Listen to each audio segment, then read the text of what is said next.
ഈ ഒരു ഘട്ടം വരെ വളരെ അരോചകമാണ് എന്ന് കരുതിയിരുന്ന അതേ പ്രസംഗ ശീലം കൊണ്ടും പ്രസംഗ ഭാഷ കൊണ്ടും പ്രസംഗ രീതി കൊണ്ടും VS ജനതയുടെ ഒക്കെ എല്ലാ വിഭാഗം ആൾക്കും സ്വീകാര്യനായിട്ട് മാറി എന്നുള്ളതാണ് അതിൻ്റെ ഒരു ചരിത്രം.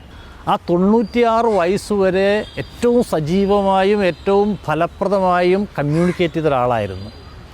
അദ്ദേഹത്തിൻ്റെ ഭാഷ ഒരുപക്ഷെ ഈ മലയാളം ഒക്കെ ഐച്ഛിക വിഷയമെടുത്ത് മലയാള ഭാഷാ ശാസ്ത്രവും ഒക്കെ പഠിക്കുന്നവരെക്കാൾ എത്ര ഗംഭീരമായിട്ടാണ് മലയാള ഭാഷ ഉപയോഗിക്കുന്നത്. ഈ 30കൾ 40കളിൽ 50കളിലൊക്കെ ശരിക്കും പറഞ്ഞാൽ അത് VS മാത്രമല്ല, ആ കാലഘട്ടത്തിലെ പൊതുപ്രവർത്തകർ, പ്രത്യേകിച്ച് കമ്മ്യൂണിസ്റ്റ് പാർട്ടിയുമായിട്ട് ബന്ധപ്പെട്ട പൊതുപ്രവർത്തകരെല്ലാം ധാരാളമായിട്ട് ഈ ആശാൻ, ഉള്ളൂർ, വള്ളത്തോൾ തുടങ്ങിയ ആളുകളുടെയൊക്കെ കൃതികൾ വായിക്കുകയും ശ്രീനാരായണ ഗുരുവിൻ്റെ പുസ്തകങ്ങൾ വായിക്കുകയൊക്കെ ചെയ്തുകൊണ്ട് അതിലൂടെയെല്ലാം ധാരാളം കാര്യങ്ങൾ മനസ്സിലാക്കിയിരുന്നുള്ളതാണ് സത്യം.